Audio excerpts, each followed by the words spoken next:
1 juta pajak yang kamu bayar itu bisa buat apa aja, berapa sekolah yang dibangun, berapa tol yang dibangun gitu. Berarti ini penemuan yang sangat berharga ya tentang pajak nih, Mbak. Halo, selamat pagi teman-teman di channel Ngopi-Ngopi. Pagi hari ini saya kedatangan tamu yang sangat cantik, sangat pinter dan juga inspirasional gitu, dan akan kita lakukan obrolan-obrolan yang menarik dan asik pada pagi hari ini. Seorang lulusan dari Universitas Indonesia, kampus Idaman ya kalau biasa kita kenal itu, dan sekarang beliau sedang mengguliti tentang konsultan pajak begitu, sehingga banyak sekali isu di masyarakat kita itu bahwa kita itu masih minim sekali kesadaran tentang pajak, dan banyak sekali orang yang masih bermasalah dalam hal itu, menganggap pajak itu begitu rumit, begitu membebani, dan bahkan karena ada isu beberapa tahun lalu dengan petugas pajak yang kena penjara tapi bisa kemana-mana gitu. Jadi kita akan bahas tuntas dengan Mbak Utri pagi hari ini. Selamat pagi Mbak Utri. Selamat pagi. Siap. Terima kasih waktunya untuk datang ke channel Ngopi-Ngopi Mbak Utri. Siap. Kita mohon izin nih untuk berdiskusi dengan sampean tentang dunia perpajakan. Katanya sampean adalah certified konsultan pajak begitu Mbak Utri ya, sehingga Mbak Utri ini akan sangat mampu gitu menerangi atau memicu kesadaran kita tentang pajak. Minta tolong nih Mbak Utri nanti dibuat sederhana lagi tuh hal-hal yang berkaitan dengan istilah pajak, karena orang sering menghindari ini gitu, gak mau ribet tentang ini begitu Mbak Utri ya. Boleh, tapi sebelumnya boleh dulu nih, saya tertarik dengan kuliahnya sampean yang di UI gitu. Ini pertama kalinya kita ngobrol dengan alumni UI nih teman-teman. Boleh dulu latar belakang sampean, mungkin asli mana gitu. Oh iya. Oke, selamat pagi juga Mas. Terima kasih juga atas kesempatan di sini. UI ya, sebenarnya kalau di Madura ya cukup banyak juga Mas. Saya ketemu Alumni UI banyak? Iya banyak, termasuk suami saya gitu. Jadi teman-teman suami saya tuh rata-rata dari SD Kemayoran, kan satu SD tuh, SD Kemayoran, SD Demangan, kemudian SMP dan SMA 1 Bangkalan. Rata-rata saya pernah ketemu gitu teman-teman di UA, jadi lumayan gitu. Jadi ketika saya nyampe sini tuh udah kenal banyak lah sama teman-temannya suami saya. Nah kebetulan saya ini orang Sumatera Mas. Oh ya, Sumatera. Iya. Iya. Sumatera Utara, orang Batak sebenarnya saya Mas. Keren. Gitu. Banyak lawyer dari Batak. Ya benar. Biasanya kan Batak lawyer ya. Ya. Jadi marga Dalimunte itu adalah marga saya dari ayah ya. Jadi biasanya kalau Batak itu ada marga, kemudian diturunkan ke anak-anaknya. Ya betul. Benar ya. Jadi nama belakang saya itu marga Batak Mandailing. Jadi pengalaman ngobrol dengan ininya Pak Hotman. Iya. Amin semoga nular ya. Berarti sampean kecil di Sumatera? Benar, saya kecil di Sumatera sampai saya SMA Mas. Sampai SMA.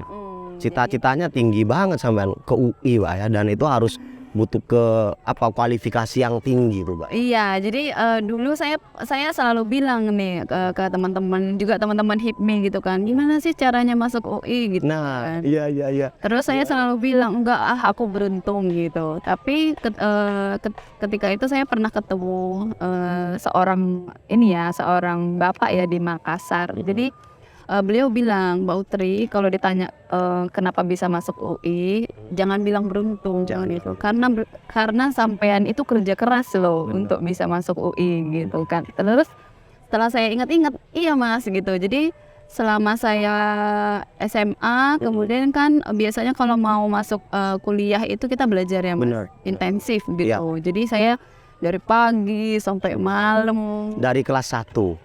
Dari kelas 3 sih sebenarnya. 1 tahun itu ya? Iya, selama 1 tahun itu jadi benar-benar belajar sampai udah capek banget itu.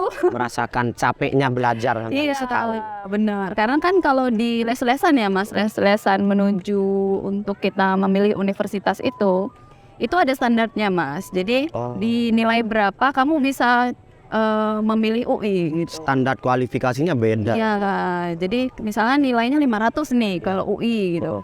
Kalau Universitas Sumatera Utara 300 gitu. Jadi yang saya lakukan ya meningkatkan itu dari saya 100, 200, 300, 400, 500 gitu setiap harinya gitu Mas. Jadi memang soal bisa lah nantinya dibilang beruntung karena banyak juga yang bekerja keras kayak gitu dan belum bisa ditakdirkan. Iya. Tapi bagaimanapun beruntung tuh tidak menanggalkan kerja keras ini. Nah, jadi kita beruntung ada doa orang tua lah gitu juga.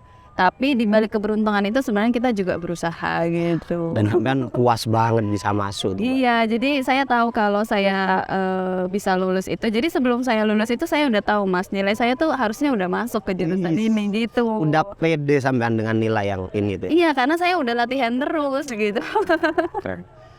Skill apa Mbak? Karena banyak di kalangan kita itu pengen banget masuk UI gitu kan. Tapi kayak bercita-cita aja masih bingung gitu karena menurut dia itu udah bukan kita deh kayaknya. Tapi kalau disederhanakan tuh skill apa sih kalau di UI gitu? Kemampuan untuk teman-teman yang masih SMA tuh. Oke.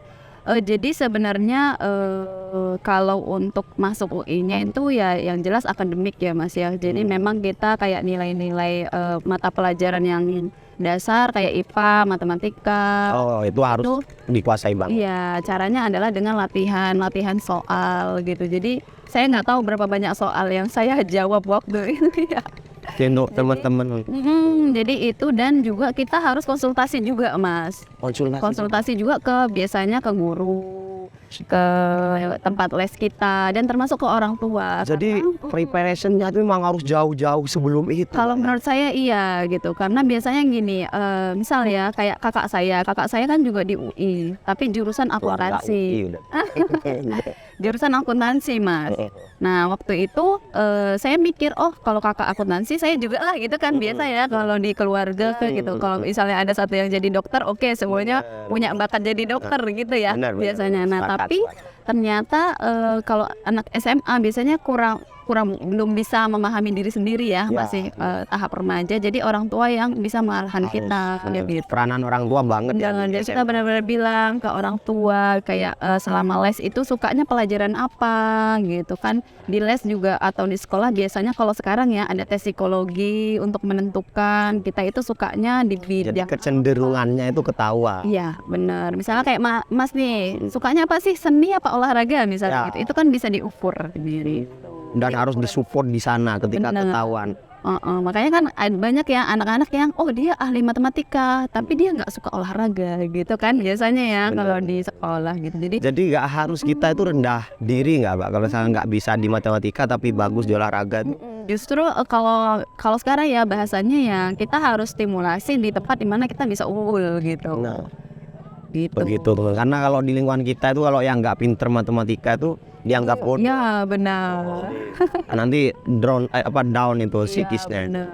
Dan sampean berhasil di UI dan ambil jurusan apa di sana? Waktu itu sebenarnya saya pengennya hubungan internasional Mas. Wow. Jadi HI gitu Pak. Iya, jadi sebenarnya ya Mas jujurnya. Jadi saya punya dua pilihan Mas waktu itu, hubungan internasional sama ilmu administrasi fiskal. Pajak ini yang fiskal. Ini. Jadi ini pilihan kedua saya sebenarnya yang menjadi profesi saya. Sampean lebih prefer ke yang satunya sebenarnya. Iya, cita-cita awalnya. Terus kok ke sini deh. Ya yang tadi saya bilang ternyata nilai saya ternyata kalau yang hubungan internasional itu nilai saya harus 600 nih misalnya gitu. Ternyata nilai saya pada saat terakhir kali saya tes di les-lesan itu atau bimbel itu, nilai saya belum mencapai 600 gitu. Jadi memang tinggi banget HI itu. Iya tinggi banget, dia setara sama ibaratnya kedokteran kalau di sains Mas gitu. Jadi dulu bahkan sama teman-teman yang sesama pengen HI itu punya quotes HI atau mati gitu. Saking pengennya gitu. Idaman di UI itu HI. Kalau yang IPS-nya gitu. Jadi biasanya kalau HI itu jebolan-jebolannya di sekretariat ASEAN, diplomat dan semacamnya. Keren. Gitu. Namanya juga cita-cita ya Mas ya. Betul. Tapi itu sudah keren banget Mbak. Iya. Dan itu kan nggak jauh-jauh dari sampean. Kakaknya juga akuntansi dan apa? Benar. Jadi ternyata setelah saya tes, saya maksa nih ke orang tua, enggak mau HI gitu. Pokoknya mau HI sampai nangis-nangis. Terus saya kasih pemahaman, nilai UTRI ini cuman di ilmu administrasi fiskal gitu. nanti kalau misalnya nggak break banget. iya nanti kalau misalnya nggak masuk UI gimana gitu kan saya. Iya, Jadi iya. kalau kamu milih HI belum tentu bisa masuk UI gitu. Tapi kalau milih administrasi fiskal insya Allah bisa karena nilainya sudah memenuhi gitu. Berapa tahun sampai ambil tuh akhir? Kuliahnya itu 4 tahun Mas. Persis Mbak. Iya. Keren banget. Mbak Utri, saya ini kan saya pede, saya bangga dengan kampus saya sangat pede. Tapi saya harus mengakui bahwa ada kualifikasi yang tertentu yang tidak dimiliki oleh kampus saya sehingga lulusannya itu banyak, tapi kebanyakan tuh masih tidak ahli lulusan dari universitas biasa. Kira-kira yang menurut sampean akhirnya sampean mengakui UI itu memang keren gitu. Itu waktu proses selama 4 tahun tuh apa yang sampean? Wah banyak Mas. Tapi kalau misalnya bisa dipersingkat ya Mas ya. Jadi kalau di UI itu lebih ke pertama cara belajarnya sih Mas. Jadi cara belajarnya itu kita itu lebih ke teori oke, ada gitu teori. Tapi kita diminta untuk menganalisis gitu Mas. Subhanallah. Jadi personal analisanya sampean harus. iya, jadi kayak misalnya ada mata kuliah yang teori, kemudian nanti kita ada di pajak misalnya kita analisis kasus misalnya kayak gitu. Oh, jadi bukan sekedar dikasih Iya, benar. terus disuruh ngerjakan Iya. ini, tapi harus ada ini berarti Mbak ya, ada dialog antara Jadi pendapat lebih kamu sehat ya, lebih sehat. benar apa tidak gitu. Jadi dosen-dosennya juga kalau misalnya kita berpendapat, berdebat itu pasti menerima gitu. Dan jawaban mereka juga memuaskan. Betul, selain karena dosennya sudah expert banget. Iya, pastinya gitu. Jadi terus kan kelihatan ya dosen-dosen yang memang lebih expert gitu. Kita menggali lebih banyak. Oh, saya pernah lihat Bu Sri Mulyani. Iya, benar. Terus berarti sampean tuh adik kelasnya Najwa Shihab, Fahri Hamzah. Dia hukum ya. Iya, Diana Pitupulu itu kan UI semua tuh, Mbak. Ya, semoga saya bisa ketularannya. Amin. Bahkan kalau nggak salah Yusri Lisa Mahendra juga. Iya, banyak sih lulusan. Pokoknya tokoh-tokoh nasional memang produksi UI itu memang top banget gitu. Artinya bukan sekedar oke lah beliau tuh famous dan jadi tokoh nasional, memang kualitasnya itu keren. Benar, menurut saya itu. Dan yang kedua didukung oleh lingkungan di sekitar UI itu Mas. Jadi organisasi Jadi lingkungannya ya Mbak. Iya, menurut saya lingkungan itu justru misalnya gini Mas. Oke, di kelas kita kuliah, terus kemudian kita mengerjakan tugas, kemudian kita ujian. Tapi di sekitarnya itu kita bisa memilih Mas. Jadi kayak organisasi apa sih yang benar-benar kita pengenin gitu. Dan di organisasi itu kita yang benar-benar kehidupan setelah kuliah yang benar-benar sangat berharga buat saya. Sampean ikut organisasi waktu itu? Iya, biasa Mas Ben. Jadi habis kuliah kan ada beberapa tipikal mahasiswa ya. Ada yang kupu-kupu, kuliah pulang. Benar. Ya, ada yang kuliah organisasi. Saya lupa nih apa singkatannya. Jadi yang saya bagian kuliah organisasi karena kan saya anak rantau. Kalau langsung pulang ke asrama itu bosen kan? Emang rata-rata anak rantau tuh semangatnya itu jauh lebih besar tuh. Mbak Utri, saya kan waktu kuliah tuh juga ikut organisasi nih Mbak. Tidak bisa saya pungkiri organisasi itu memang sangat bagus, berharga, tapi minusnya kita itu sulit di expertise-nya itu. Jadi kan kita aktif di organisasi, saya kan manajemen. Jadi yang saya harus akui ilmu manajemen saya itu kurang ya. Karena memang kadang waktu itu harus dibagi tapi sampean ikut organisasi terus juga perpajakan juga dan punya expertise seperti ini tuh gimana ceritanya? Jadi sebenarnya yang lebih ngaruh ke profesi saya yang sekarang memang jurusan ya Mas ya. Tapi di organisasi itu dulu saya ikut yang namanya BEM ya. BEM, kemudian ada kalau di UI itu ada namanya, mungkin nggak ada di kampus lain ya, tapi ada namanya Divisi Advokasi Kesejahteraan Mahasiswa. Allah karim. Advokasi kesejahteraan. Iya, jadi pekerjaan saya waktu itu yang nggak jauh berbeda dari sekarang ya Mas. Secara konteks mungkin berbeda gitu, tapi secara caranya itu sama. Jadi pekerjaan saya adalah menghitung sebenarnya si mahasiswa atau mahasiswi ini dia itu mampu bayar kuliah berapa. Jadi kan UI ada standarnya. Mbak, berarti bukannya udah sejahtera semua yang masuk ke UI? Belum tentu. Coba ya. Iya. Oh alah. Jadi yang masuk UI itu jadi Tambah semangat nih teman-teman. iya benar. Jadi kadang kan ada stigma gitu ya, Iya. mahal, UI mahal Iya, gitu ya. pasti. Kampus mahal di Jakarta, belum ngekosnya, belum transportnya, belum apa lagi Mas biasanya Secara kan fotokopi. sudah iya, secara kan udah kampus nomor 1. Iya, tapi ternyata tidak Mas. Jadi bahkan kalau misalnya saya bandingkan uang kuliah saya dulu sama adik ipar saya ya yang di UTM ya, itu lebih mahal uang kuliahnya dia loh. Ya Allah. Jujur saya Gitu, Mbak, ya? itu jadi karena gini, karena UI itu menganut sistem bayar kuliah sesuai dengan kemampuan keluarga waktu itu. Kalau sekarang saya nggak update ya. Jadi benar-benar intelektual standarnya itu memang di sana, memang di Iya. pemahaman. Iya gitu. Jadi mahasiswa atau mahasiswi yang datang dari kan 50% ya, 50% dari daerah, 50% dari Jakarta lah. Oh, ada katakan kebijakan kayak gitunya, Mbak. iya, gitu. Nah, jadi 50% ini dia harus mengajukan semacam dokumen supaya uang kuliahnya dari yang tadinya standar kan misalnya ya Mas, standar harusnya kita bayar per semester itu 5 juta. Kita bisa turun loh. Jadi 1 juta, jadi 1,5 juta. Ketika kemampuan keluarga dianalisa Benar. situ. Heeh. Wah, keren. Jadi saya Pantesan masuk maju banget ya. gitu. Jadi zaman saya dulu pekerjaan lagi ya, di organisasi saya sama teman-teman saya ada 10 orang tuh satu divisi menghitung itu. Jadi si A ini harusnya dia bayar uang kuliah 1,5 loh, karena gaji orang tuanya segini, tanggungan orang tuanya segini, gitu. Jadi benar-benar kita ada salah persepsi, teman-teman, mispersepsi. Iya, benar. Kita anggap kampus mahal itu malah kampus mahal tuh nggak ini soal uang, nggak melulu soal uang, benar. malah sangat toleran hal dalam. Iya. Mungkin ada kelas-kelas yang kalau misalnya memang dia kelas internasional, Sudah jadi pasti. sudah pasti mahal. Kelas yang paralel namanya, Sudah. paralel dan internasional. Tapi kelas reguler, kebetulan saya kelas reguler itu rata-rata bisa mengajukan semacam keringanan ke kampus gitu. Cuman mungkin pada saat sekarang ya Kak, saya lihat Instagram teman-teman di UI itu kan agak naik ya ini uang kuliah, terus ternyata advokasi untuk biaya kuliah juga agak susah sekarang. Nah, tapi pada saat zaman saya waktu itu ya seperti itu gitu. Jadi juga misalnya kayak ternyata ada anak yang nggak mampu nih Mas di uang kuliahnya, tapi dia udah masuk ke kelas yang dia udah nggak bisa mengajukan keringanan lagi. Akhirnya kita carikan beasiswa berprestasi, kita pelotin ke situ gitu. Jadi waktu saya di organisasi advokasi kesejahteraan mahasiswa yang saya lakukan seperti itu. Benar. Dan Jadi itu bisa 2 tahun waktu itu.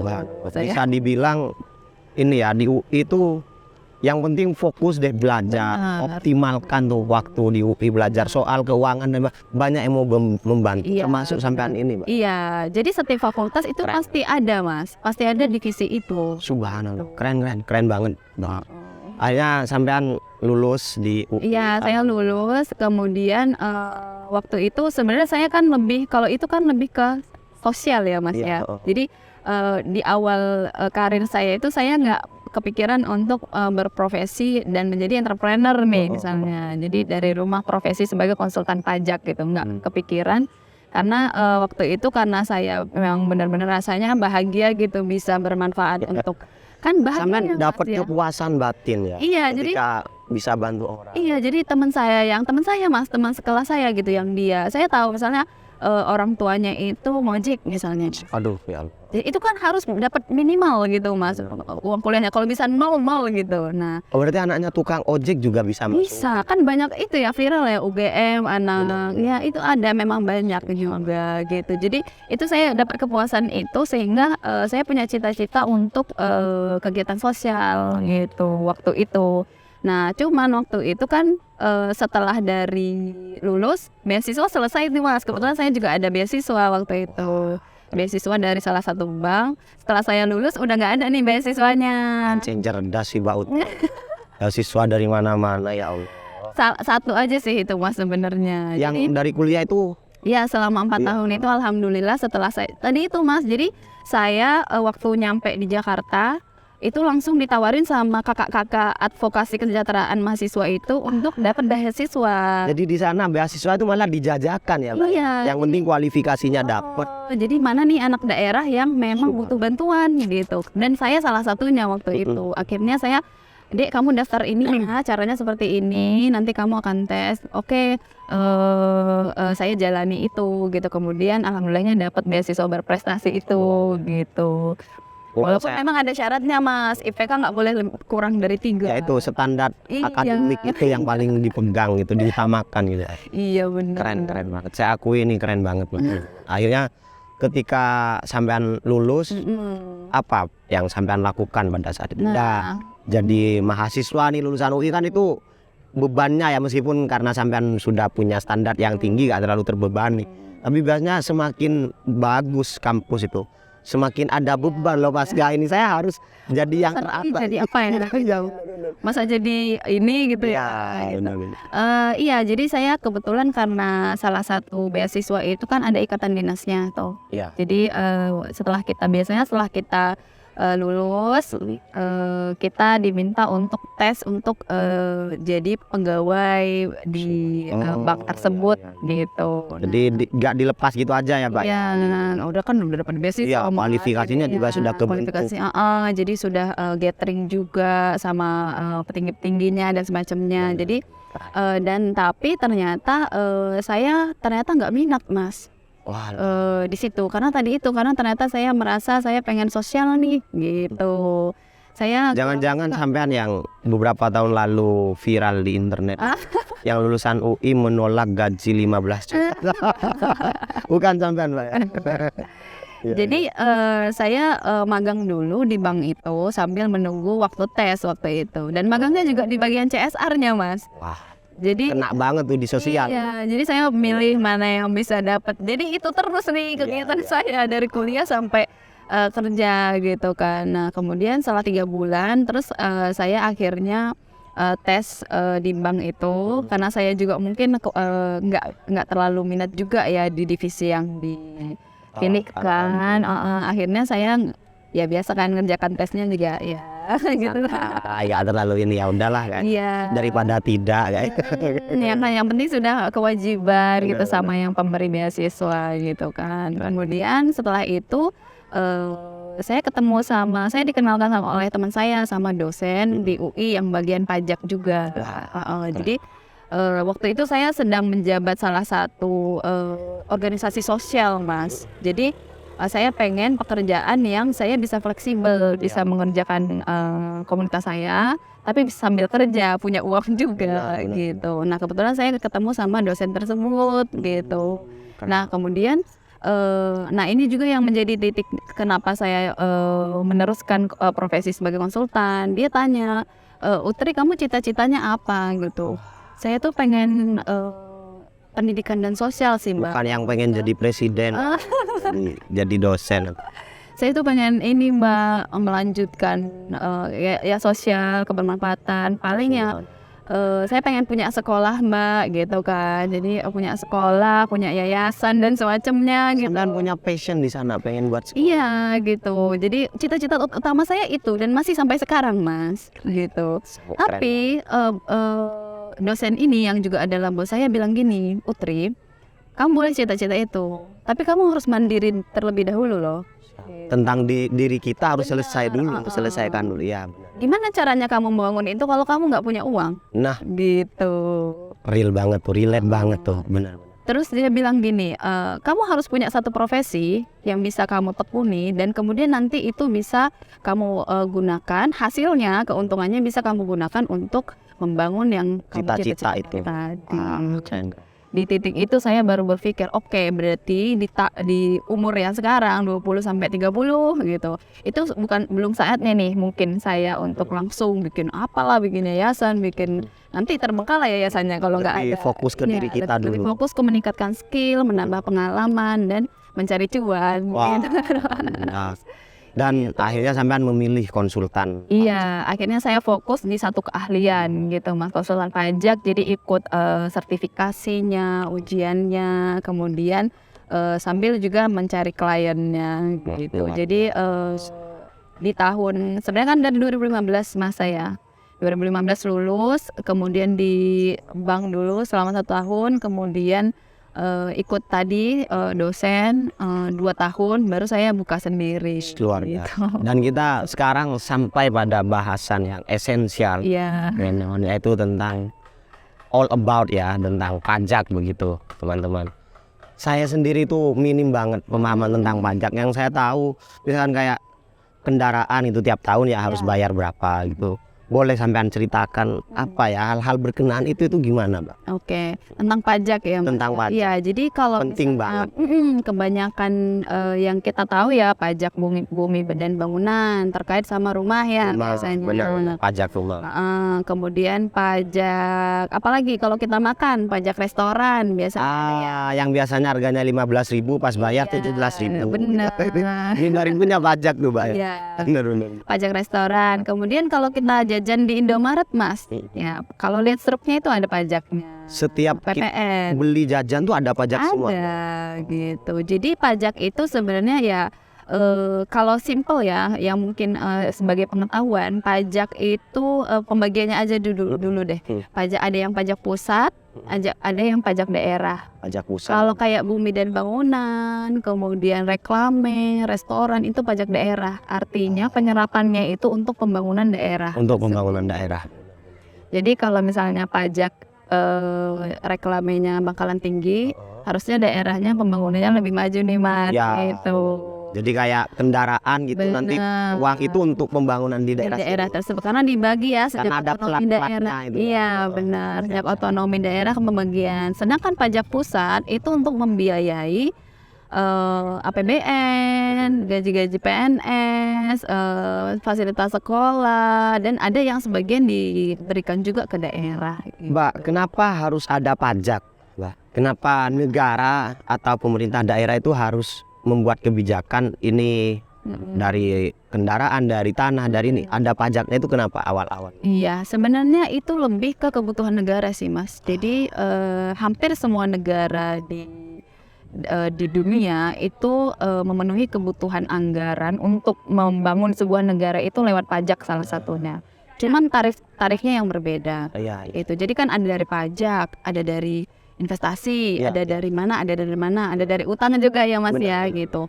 Nah jadi itu adalah salah satu alat gitu untuk menghidupi negara ini gitu. Kalau kita dari gaji, kalau negara dari pajak gitu. Ya, jadi dengan pajak itulah negara itu bisa meneruskan kayak pembangunan, Iya benar. infrastruktur, berarti dari pajak tuh, Mbak. Iya dari pajak dan ada pembagiannya. Biasanya kalau di edukasi di Instagram tuh 1 juta pajak yang kamu bayar itu bisa buat apa aja, berapa sekolah yang dibangun, berapa tol yang dibangun gitu. Berarti ini penemuan yang sangat berharga ya tentang pajak nih, Mbak.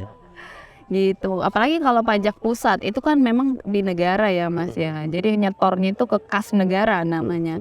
Jadi itu yang dibagi-bagi nih ke masing-masing pos-pos Dan itu pendidikan dan penggunaan pajak tuh kan jelas, Mbak ya. Maksudnya harusnya jelas. Kalau tidak ada kalau di kementerian tuh apa, Mbak? Kalau di pemerintahan tuh yang fokus untuk Oke, Direktorat Jenderal Pajak namanya. Mas. Jadi DJP ini bagian dari Kementerian Keuangan. Oh iya, Ya. berarti bagian dari kementerian. Iya, benar. Kemudian DJP ada kantor wilayah pajak, ada kantor KPP namanya kantor Pratama, pajak Pratama gitu. Keren. Kalau kita tadi ngobrol tentang kenapa harus ada pajak, terus kegunaan fungsi pajak untuk negara sudah sangat keren kayak gitu itu. Sekarang saya mau balik ke backgroundnya sampean. Sampean seneng di sosial, kesejahteraan sosial, sampean seneng membantu. Kalau nilai pajak untuk masyarakat yang membayar tuh apa, Mbak? Nah, biasanya itu yang tidak ditemukan. Nah, itu gimana tuh, Mbak? Jadi- Untungnya saya bayar pajak tuh apa? Benar gitu. Kalau saya jawab nggak ada untungnya, Mas. Jujur ya, gitu. Karena ketika kita membayar, kita tidak sistemnya pajak kan gitu ya. Kita bayar, kita nggak langsung dapat gitu. Iya. Beda sama kalau saya beli Beli air, aqua dapat dapat aqua lah. value exchange-nya langsung. Benar. Tapi kalau pajak itu kita harus paham secara konsep dulu. Iya. Misalnya kayak kita konteksnya apa nih? Kita bayar pajak apa? Kendaraan deh. Pajak kendaraan. Oh, kalau kendaraan kan memang keterkaitannya sama Daerah. bukan sama kendaraan yang kita pakai ya. Iya, oh iya ya. Tapi kalau misalnya pajak, misalkan ada pajak untuk usaha nih Mas. Ah ya. Saya yang usaha kok pemerintah yang dapat gitu ya. Dari awal yang ngurus kita, perizinan. benar. Yang menjalankan, mensukseskan juga kita. Yang gaji karyawan kita. Yang beli barang-barang kita. Bener, ngapain? Pemerintah ngapain ya? Ya. Benar. Gimana tuh Mbak? Menarik. Memang nggak ada jawaban yang saya bilang. Kalau saya ke klien saya bilang, iya Mbak, ini untuk tol, ini untuk sekolah, nggak bisa Jauh, diterima. jangan gitu kan? Ya benar. Nah, yang saya biasanya sampaikan adalah bahwa pajak ini salah satu persyaratan administratif, Mas. Kalau secara dokumen dan administratifnya itu berbayar. Iya, gitu. benar. Jadi kalau misalnya kita katakanlah konsepnya ini usaha ya, Mas ya. Usaha kita, kalau misalnya kita mau dapat modal dari bank, Iya. ya, dia butuh NPWP. Iya kan? Iya. Kalau kita nggak punya NPWP, gimana caranya minjem ke bank? Nggak bisa. Berarti lebih ke bukan ini keuntungan untuk kita, bahkan ini prasyarat ini. Iya. Untuk bisa mendirikan usaha itu pun sudah harus Iya. ketentuannya. Makanya jurusan saya itu ilmu administrasi fiskal, Mas. Jadi bukan ilmu pembayaran pajak gitu. Benar. Karena itu adalah salah satu syarat administrasi yang berbayar gitu. Keren. Jadi NPWP itu, kartu NPWP itu kita persamakan dengan KTP. Kalau kita nggak punya KTP, Benar. kalau kita pergi kemana-mana gitu, misalnya ke mall nih untuk parkir, biasanya kan ditanya tuh ada KTP atau STNK ya biasanya. Kalau kita nggak punya, oh berarti kan kita nggak bisa masuk mall ini nih, gitu. Rugi di kita, padahal kita mau ke mall nih, gitu. NPWP juga seperti itu, peminjaman ke bank, kemudian ikut tender yang saya sampaikan juga. Jadi kalau misalnya kita mau ikut tender pemerintah, pasti ada persyaratan pajak. Dan kalau nggak bayar pajak ya nggak bisa besar-besar banget ya ini. Iya benar. Jadi pajak itu dan pajak itu nggak melulu tentang bayar, Mas. Jadi kita hitung dulu. Iya. Kemudian ada 3 stepnya, Mas. Kita hitung dulu berapa sih pajak yang harus kita bayar. Ini untuk pajak pusat ya, Mas ya. Pajak pusat itu ada pajak penghasilan, ya. Kemudian ada PPN, pajak pertambahan nilai, gitu. Kayak apa tuh Mbak PPN? PPN itu tadi, kalau misalnya kita beli produk dikenakan pajak 11% kalau sekarang, kalau dulu 10%. Tapi kalau PPH, pajak penghasilan itu yang harus kita hitung. Karena pemerintah nggak tahu penghasilan kita sebenarnya berapa sih, cuman kita kan yang tahu. Iya. Jadi pemerintah memberikan kewenangan untuk kita, namanya self assessment system. Jadi menghitung sendiri, mandiri. Udah keren banget, udah baik banget berarti pemerintah. Iya, jadi versi kamu aja lah gitu. Saya percayalah sama kamu bisa ngitung penghasilan kamu. Saya percaya kamu akan dari misalnya kalau usaha ya akan ada rekening koran ya, debit kredit kita jumlahin berapa pemasukan, berapa pengeluaran. Sisanya kamu boleh ya kontribusi dikit nih untuk negara dari keuntungan kamu itu. Gitu. Berapa persen Mbak negara ngambil dari PPH tuh? PPH badan ya, kalau misalnya kita bentuknya PT atau CV sebenarnya agak besar, Mas. 22%. Dari keuntungan nggak nyampe 30%. Nggak nyampe gitu. Jadi dan kita harus menghitung juga nih, Mas. Kita harus tahu ilmunya. Kenapa? Kita bisa loh budgetin yang 22% ini udah masuk nih ke unsur biaya kita. Gitu. Jadi entah itu kita mau naikin harga. Ya karena tadi kembali lagi kita kita yang setting kan. Jadi kita sudah memplotin. Misalkan simpelnya gini, Mas. Oke, dalam 1 bulan Mas punya usaha, biaya gaji 50%, biaya listrik 10%. Pajaknya nih 22% kita harus masukin gitu, karena nanti di akhir tahun kita harus bayar pajak atas keuntungan kita gitu. Jadi sudah kita budgetkan namanya ya, sudah kita anggarkan sehingga nanti di akhir kita nggak merasa rugi kalau kita harus bayar pajak.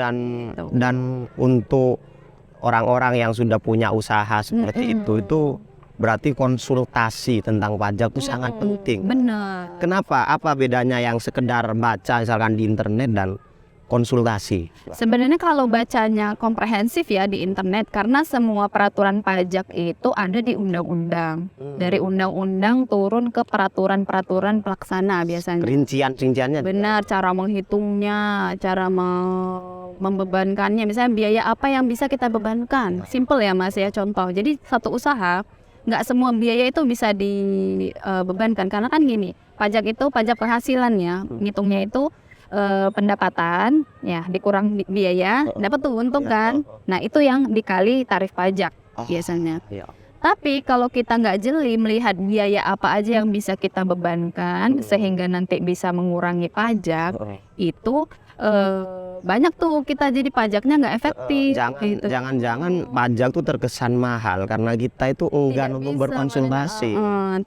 Kita harus tahu manajemennya seperti apa. Contoh kecil ya Mas ya. Jadi ada biaya sumbangan lah. Biasanya kan kalau usaha udah besar ya, pasti nyumbang ya. Ada namanya sosial gitu. Jadi pajak ini sudah membuat daftar di tempat-tempat mana aja kita bisa nyumbang sehingga itu nanti bisa dikurangi di biaya kita. Keren. Gitu. Mbak, terus tapi kalau saya lebih sepakat untuk konsultasi itu selalu lebih baik. Iya. Karena sampean misalkan saya nih baca nih buku tentang pajak, let's say satu buku mungkin sudah lelah, tak coba demi untuk menghemat untuk ini pajak. Baca 2 buku itu kan, bukan tambah pinter tambah kuat gitu, dan mungkin paham dikit-dikit, tapi itu tetap nggak ngimbangin dengan sampean yang sudah 4 tahun disertai magang terus punya analisa lapangan yang biasa terjadi. Iya, karena itu pengalaman ya Mas ya. Jadi dari berbagai bidang, kebetulan klien saya berbagai bidang juga dengan berbagai permasalahan. Biasanya kalau konsultan jadi harus memperkaya kayak aturan itu selalu update Mas pajak. Kadang kayak yang pajak ini ya, saya bilang tadi jajan di Indomaret sebelumnya tuh 10% Mas. Sekarang 11%. Nanti 2025 12% Mas. Gitu. Jadi selalu update, ada yang naik, ada yang turun, ada yang dapat fasilitas, ada yang nggak dapat. Dulu waktu Covid ada fasilitas Mas. Fasilitas pembebasan pajak.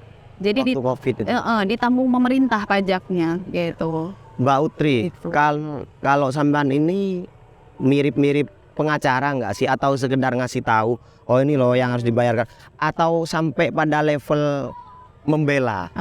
Gimana tuh Mbak? Kalau konsultan pajak? Ya kalau saya kan memang market saya itu tadi ya menengah ke bawah Mas. Jadi saya memang pasarnya UMKM kebanyakan. Jadi karena menurut saya edukasi literasi tentang pajak di kalangan UMKM itu masih minim banget. Sehingga saya mendekatnya ke arah situ gitu. Dan pasarnya pun itu kalau melihat kalau melihat data masih sangat dibutuhkan. Perbandingannya itu besar sekali gitu di UMKM gitu. Apalagi UMKM kan biasa ya Mas ya, UMKM mau naik kelas. Nah sekarang kan itu salah satunya harus ngurus pajak biar bisa naik kelas gitu. Jadi saya ngambil pasar yang itu. Kemudian memang visi misi perusahaan saya pun literasi, edukasi dan pemberdayaan UMKM di bidang perpajakan gitu. Yang usahanya sampean berarti PT Aksara? Iya benar, PT Aksara Business Group. Nah kebetulan saya nggak ngambil klien-klien yang sengketa pajak. Kalau sengketa pajak itu kan biasanya multinational company yang udah memang dia jahat lah gitu, saya kira dia nilai pajak. Disengaja begitu Mbak. Ya ininya bukan karena nggak tahu tapi karena pinter. Iya, saking pinternya ya Mas ya. Jadi ya udah nggak usah disetor ke negara gitu. Akhirnya kena tuh biasanya. Nah, saya belum ngambil yang di level itu. Memang saya mengkhususkan untuk menengah ke UMKM. Mbak, saya masih belum dapat nih. Boleh diinikan lagi tentang ini, apalagi sampean kelas menengah ke bawah yang sampean tangani lah ya. Pentingnya untuk masyarakat kelas menengah ke bawah sadar pajak itu apa? Waktu itu di pertama kali saya bikin perusahaan ya Mas ya, PT ini saya mau formulasikan Mas. Jadi pentingnya untuk usaha ya terutama ya gitu. Saya bikin rumus Mas. Jadi rumusnya itu pajak sama dengan aman Mas. Pajak sama dengan aman. Keren gimana tuh Mbak? Nah jadi filosofinya itu seperti ini. Jadi ketika untuk UMKM ya ini tarafnya untuk UMKM, quotes ini tidak berlaku kalau untuk yang lain. Jadi ketika kita mau ngurus pajak, itu kita akan aman nih. Aman dari apa gitu kan? Aman dari biasanya pajak kalau misalnya kita tidak melakukan pelaporan pajak, pembayaran, tidak menghitung lah, itu ada denda-denda Mas biasanya. Yang justru boncos kita di situ. Iya. Bahasa Jawanya boncos gitu loh. Nah, kalau kita boncos, belum bayar pajaknya, belum bayar dendanya, itu wah akan sangat merugikan. Jadi Belum dari awal kita sudah harus mengurusi itu, termasuk kan biasanya mengurus karyawan, keuangan, pajak harus dimasukin juga nih teman-teman. Sama halnya dengan menggaji dan lain sebagainya. Iya, karena ternyata porsi pengeluarannya itu harus diperhitungkan. Kalau kita tidak memperhitungkan, kita nggak aman nih. Gitu. Iya. Ibaratnya kalau kita naik motor ya, saya pernah sampaikan juga waktu itu ada seminar. Kita naik motor ya Mas ya, kita pakai helm ya, pakai helm, pakai jaket, pakai masker. Sudah standar Sudah standar gitu. Nah, pajak juga seperti itu nih, gitu. Jadi mau ketemu sama polisi atau tukang parkir yang seragamnya mirip-mirip polisi udah gak deg-deg. Iya. Udah pakai helm. Gitu. Udah bayar pajak, bisa ikut tender. Gitu. Dan itu lebih mahal loh harganya, Mbak. Sebenarnya keamanan, rasa aman, rasa nyaman lebih mahal. Sehingga apalagi Mbak ya, saya pernah lihat nih di Surabaya ada outlet yang kita belum bisa sebutkan. Ada tulisan X gitu kan, simbol X. Belum bayar pajak gitu. Kasian ya. Iya, karena dampaknya tadi itu jangan sampai kita ke pengadilan Mas. Gitu. Kita bisa Mbak ke pengadilan. Bisa, karena tadi tidak membayar pajak, gitu, tidak menghitung dengan benar, gitu, hitungannya nggak pas, nggak ada yang tidak dimasukkan, gitu. Karena kemudian kenapa juga kita aman? Karena zaman sekarang ya Mas ya, digital ya, digital ini pemerintah bisa akses Mas semuanya, gitu, data-data kita, gitu. Jadi ketika nanti ada kebutuhan, karena tadi ya ibaratnya negara harus memenuhi APBN, harus dapat uang gitu lah istilahnya dari pajak, makanya mereka mencari kan, gitu. Jangan sampai kita yang dicari Mas. Keren. Jadi GAIN Asri itu kan apa ya, menurunkan nilai kita sebagai pengusaha. Sebagai figur yang dipercaya, ini perusahaannya besar kok, atau ada ini kan malu lah buat kita. Apalagi perusahaan-perusahaan yang mau IPO nih. Jadi ada beberapa klien saya, Mbak, saya 5 tahun ke depan atau 10 tahun ke depan mau IPO nih. Wah, pajaknya harus diurus dari sekarang, karena nanti persyaratan IPO dicek nih sama misalnya OJK dan semacamnya ya di bursa efek itu ya. Itu persyaratan pajaknya harus 5 tahun ke belakang harus nggak pernah ada, tidak ada utang pajak dan semacamnya. Mbak, untuk fenomena yang sering lari-lari dari pajak itu kenapa Den? Nah, ada tuh banyak saya lihat beberapa temen yang punya usaha. Nanti kena pajak kalau misalkan disebutkan di apa itu gimana? Nah, kalau itu sebenarnya ya tadi itu Mas, tidak ada kemauan dan kemampuan untuk menghitung. Kayaknya kalau kemampuan untuk menghitung. Iya, untuk menghitung gitu, bukan untuk membayar ini, untuk menghitung dan mempertanggungjawabkan gitu. Jadi ya tadi itu unsur pajak belum dimasukkan ke dalam usahanya gitu. Oke, keren banget teman-teman. Jadi saya tersadarkan juga ya ternyata hal-hal administrasi itu sangat penting untuk disadari dan untuk dipatuhi tentang. Dan sampean sekarang bergerak di PT Aksara Business Group, yang konsultan pajak gitu, Mbak. Itu berarti apa tuh Mbak ininya, apa namanya itu yang dilakukan di dalamnya tuh? Oke, jadi biasanya pekerjaan saya biasanya ada yang mau hubungi saya Mas. Jadi misalnya setelah saya mengisi pelatihan, kemudian seminar atau posting di Instagram, biasanya ada yang istilahnya teredukasi lah. Iya. Jadi karena enak sampean membuat sederhana itu enak.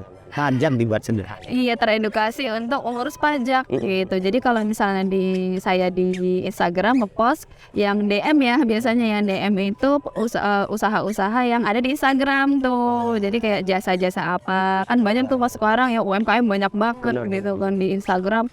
Nah, itu biasanya konsultasi dulu Mas. Jadi konsultasi sebenarnya permasalahan pajak apa yang sedang dia hadapi gitu. Kemudian pajak apa saja yang mau dia urus gitu. Kemudian nanti setelah itu baru saya masuk tahap pengerjaan. Pasti berat banget sampean karena yang sampean tangani UMKM itu kan belum punya kesadaran kayak. Kayak edukasi tentang pajak aja belum gitu kan. Jadi ya sampean harus ngajarin banget. Kayak di sekolah jadi. Iya. Keren. gitu. Jadi benar-benar dari dasar, dari basic tadi gitu. Kenapa sih Mbak usaha kita harus bayar pajak gitu? Ya. Kalau untuk teman-teman UMKM yang di Jakarta atau teman-teman saya yang bikin usaha startup gitu, jadi mereka agak tercerahkan karena biasanya mereka dapat beasiswa Mas. Biasanya kan ada tuh LPDP. Ya. Nah itu salah satunya kan dari pajak. Oh ya. Ya, jadi kebanyakan teman-teman saya kuliah di luar negeri, sudah kuliah di luar negeri S2, pakai uang pajak, Iya. mau ngembaliin nih ke negara. Iya, benar, Nah itu edukasinya Berarti jauh berguna, lebih Bang. mudah. Berarti Berguna banget. Dia merasa sudah merasakan manfaat pajak nih. Oke, aku bikin usaha di Jakarta, aku mau bayar pajak. Nah, teman-teman, jangan lagi lari-lari dari pajak, bersembunyi. Ini dan nggak berat gitulah, Mbak ya pajak. Kalau yang tiap tahun ada pemutihan tuh apa, Mbak? Kalau Pemutihan itu kan pajak daerah ya Mas Iya. ya. Jadi itu kasih keringanan lah. dendanya yang ini, Iya, gitu. bukan nggak bayar pajak, Iya. tapi dendanya. Benar. Wow, oke, keren banget teman-teman. Saya berterima kasih banget untuk waktunya Mbak Utri, seorang konsultan pajak udah mau hadir ke sini. Semoga nantinya UMKM kita itu benar-benar naik kelas dengan sadar pajak tuh ya. Benar. Dan Harus cerdas, cantik, berprestasi dan juga punya jiwa sosial yang tinggi. Saya ucapkan terima kasih banyak untuk waktunya. Semoga teman-teman bisa mengambil hikmah dari obrolan kita. Mungkin itu saja dari kita obrolan pagi ini dengan Mbak Utri. Salam ngopi-ngopi, ngobrol penuh inspirasi.